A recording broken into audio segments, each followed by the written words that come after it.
I am sorry I'm late. I had some serious technical difficulties with my phone at the last second, but I'm here. I made it. I hope this is working okay.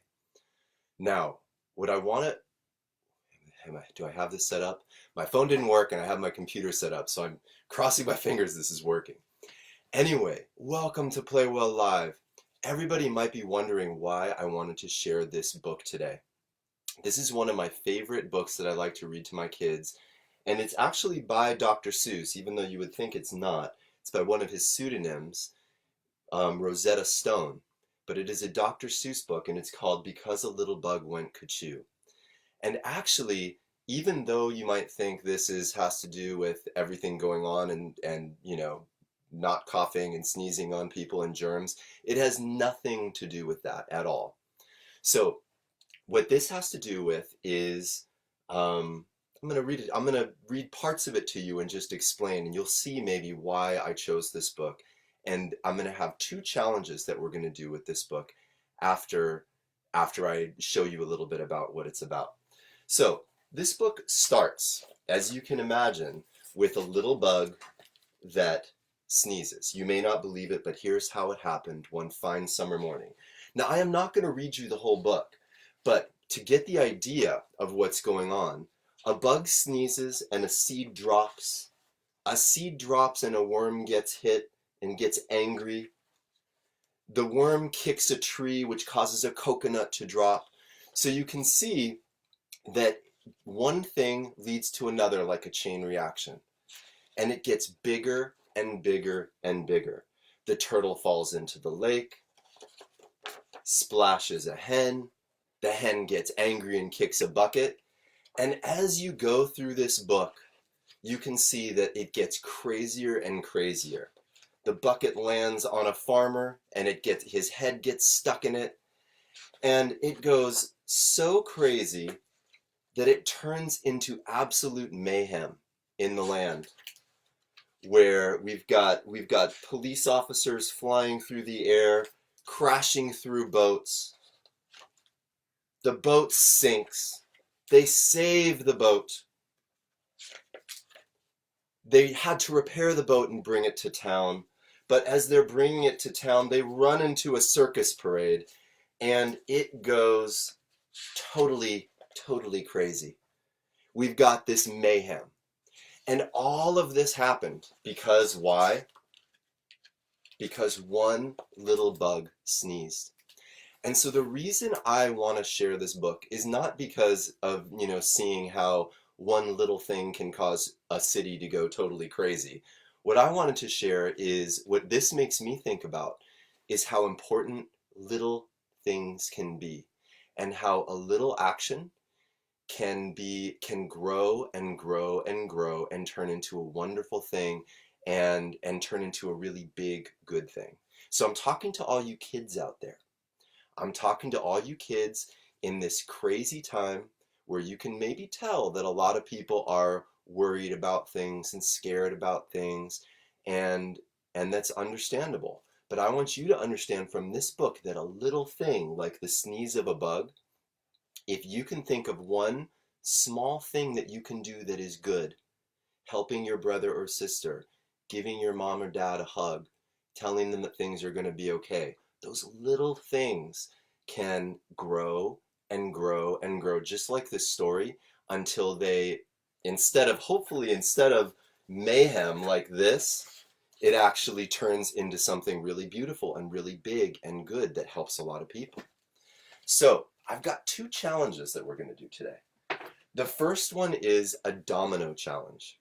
And this book reminds me of dominoes because one thing causes something else to happen, causes something else to happen, and it goes and it goes and it goes and it snowballs until it gets huge.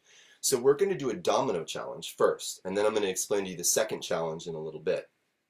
The goal of this domino challenge, if I can find it, if everybody can see this one little 1x2 Lego plate, this is going to be the first domino of our run. And guess what it's going to end up knocking over? This massive, massive pile of monster rubber Lego. And yes, we are going to have this thing knock over this huge tower. Now, if I try it now, let me see if I'll turn it like this. I'm going to see if this works. Are you ready? Okay, I'm going to put this domino here. Let me see. And now I'm going to, let me see, hold on, I got to balance it. Okay, ready? Let's see if it works. Bink! It didn't work. So we've got to do some engineering. We've got to figure this out and figure out how we can get this to knock over a tower this big, and we are going to figure it out by the end of this video. So stick with me. Now, first of all, we've got to remember a few things. First of all, how do we make Lego dominoes? Lego dominoes can be super simple. It's just anything that can be I don't know, that can balance like this. A regular brick could be a domino like this, if you can see. And if I push it, it can knock over. And so maybe if you get things to, let me see. Sorry, everybody, I'm a little thrown off because my technical difficulties were a little bit extreme this morning. But we're going to figure this out. So you can see a domino can be as simple as just a big brick like this. And then you can push it and it can knock over another one. Now, you can use any kind of bricks that you have. You could use crazy decoration pieces. This could be a domino. And I could go like this and see if maybe a small thing can knock over a bigger thing. Didn't work. So you can see when we knock things over, what we have to think about is we've got to get this piece or whatever piece we're trying to knock over tilted enough. It's just like a lever where our fulcrum is the bending point of the domino. But we have to push this part of the lever enough so that enough of the mass or the weight of this object is on one side of it. It's easier to see if I go like this. If I pull a string like this, straight up in the sky, and then I put this domino right here, so my corner is here. Now, as I tilt it, I've got to tilt it enough so that more of the weight, the mass of this piece, is on this side of the string. Because if most of it is on this side of the string, it's just going to fall, it's going to push and come back down, push and come back down. But if you can get enough of a push to get it beyond that halfway mark, then what's going to happen? And so that is what we have to do. Hi Luke, hi Cal, hi Austin, hi everybody. Thank you for hanging out. So you can see, if you remember from our lever video, we've got, when you have a fulcrum, remember, the further away you get from your fulcrum, the easier it is to push, but you have to push it a longer way. So this is the same as dominoes. We just have to put it like this. So here's my domino. Now, if I push my domino lower, closer to my fulcrum, it's going to be a little harder to bend it up, to push it over, but I only have to push it a little bit to really get it to tilt. Now, if I hit my domino higher up, then it's easier to knock it over. That's really all we're dealing with. So what I can do is figure out, if this didn't work, if this didn't knock over my domino, oh, maybe that hit it here.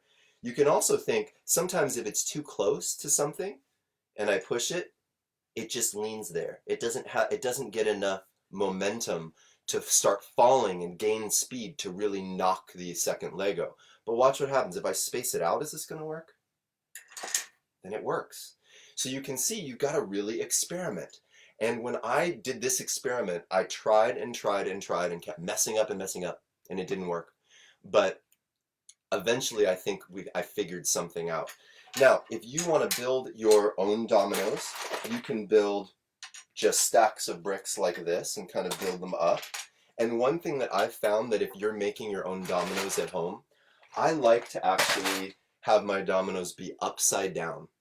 And why is that? If I'm sitting on my studs, then it moves the fulcrum from all the way out on the edge to a little bit more centered underneath. And that lets it kind of rock easier. And now I'm moving it, instead of right on the edge like this, it's on the stud, so I've moved it in just a little bit to here. So it's a little easier to get pushed past that halfway mark. So you might want to consider making your Lego upside down like this. So you can build your bricks, you can just have them be normal bricks to be dominoes, or you can use other pieces. If you find other crazy pieces like this, could this be a domino? Sure. This weird Technic piece. You could try this. And let's see if, could this weird thing be a domino? You can see this. I couldn't really figure out how to have this be a domino, but what I did is I attached it to a few other bricks, and I just made it so it could maybe stand up. Ooh, I don't know if this is going to work. It kind of stands up like this, and I have to feel, is it possible to push this way? That's really hard. But is it easy to push this way?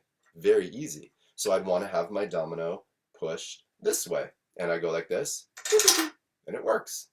All right, so there's a lot of different things you can play with. Now, if you want to use plates, you can use plates. These are a little hard to balance. So, oh, that was lucky. So if you need to add a little something to the bottom, you can think about it. What this often reminds me of is one of our favorite things in Lego class, which is demolition. Kids love to knock stuff over. Hi, Stacy. Hi, Liam. Hi, everybody. Thanks for tuning in. And demolition is really kind of a fun thing, and kids think, oh, breaking down buildings, it's so cool. You just set some dynamite and blow them up, and then they go down if you're trying to take down an old building. But you have to really engineer those things very well. You have to understand where the weight of your building is, and where you're going to blow your dynamite, and how that thing is going to fall, and if it's going to fall, so that it doesn't endanger anybody. So that's kind of the things we have to think about. Now, we're going to try our experiment, all right? So I don't know how I'm going to do this because my phone didn't work this morning, so I'm on a computer, so I'm going to see if we can figure this out together. So I might have to move you, so be patient. But remember, our goal that we're going to try to do right now, the ultimate domino run. Just like that book that we looked at. Here is our little bug sneeze, a little thing that's going to topple over, and it is going to end up toppling over a huge mass of 8 of these big bricks. I've got to move very carefully because I've got something behind me that I'm very excited to show you. And we're going to see if this is going to work. So hang in there with me. Are we ready? Now here is my domino run. Now I've got to be very careful because I don't want anything to fall before it's ready. So we've got our goal here, which is our stack of 8. We've got this one, which is kind of a weird domino I made out of 4 of those bricks. We've got this weird tower domino right here that has some wheels on the top like a hammer. We've got this weird domino here that looks like a big letter T.